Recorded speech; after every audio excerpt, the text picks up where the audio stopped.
আপনারা নিজেরাই প্রমাণ করেছেন যে তাগুতি বিধান এবং মানবরচিত সংবিধানগুলো, আইনগুলো কখনো মুসলিমদের সেন্টিমেন্টের পক্ষে আসতে পারে না। তারা আল্লাহ দ্রোহীদের বিচার করতে পারে না, তারা ইসলাম বিদ্বেষীদের কোনো বিচার করতে পারে না।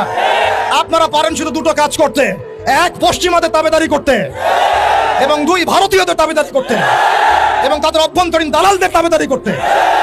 অতএব আমরা আবারও সতর্ক করতে চাই, এই সুস্পষ্ট হাদিসের উপরে আপনারা আমল করুন, অন্যথায় তাওহীদি জনতা শরিয়া আইন বাস্তবায়ন করার প্রক্রিয়ার দিকে হাঁটবে ইনশাআল্লাহ।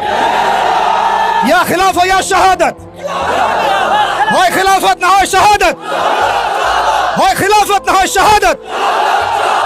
সম্মানিত তাওহীদি জনতা, আমি অল্প কথা শেষ করব। আমরা এই তাগুতি সিস্টেমের কাছে কোন রকমের আবদার করতে এখানে আসি নাই।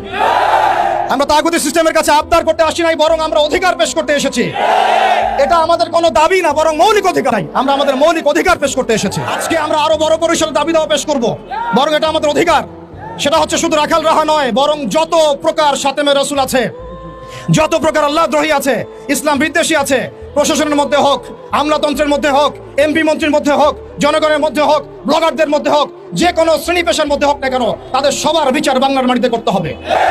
দ্বিতীয় কথা হচ্ছে, এই সিস্টেম প্রণয়ন করতে হবে এমন ভাবে যাতে আন্তর্জাতিক বিচার ব্যবস্থাকে পর্যালোচনা করে এমন একটা ব্লাসফেমি আইন বাংলাদেশে প্রণয়ন করা হয়, যাতে এই বিষয়গুলোর বিচার তো হয়, ইন ফিউচার, ভবিষ্যতে বাংলাদেশের মাটিতে কেউ আল্লাহ এবং তার রাসূলকে কটূক্তি করার সাহস না পায়।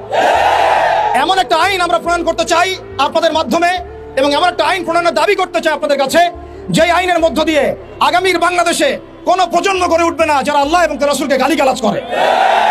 আমরা জানি আপনারা শরিয়া কায়েম করতে পারবেন না, আমরা জানি আপনারা ইমারা কায়েম করতে পারবেন না, আমরা জানি যে আপনারা আল্লাহর বিধানকে আল্লাহর জমিনে বাস্তবায়ন করার ক্ষমতা রাখেন না, কিন্তু অন্তত শাতেমদের বিচারের আইনটা বাস্তবায়ন করে নিজেদের ঈমান এবং মুসলিমত্বের ন্যূনতম পরিচয়টুকু দেন।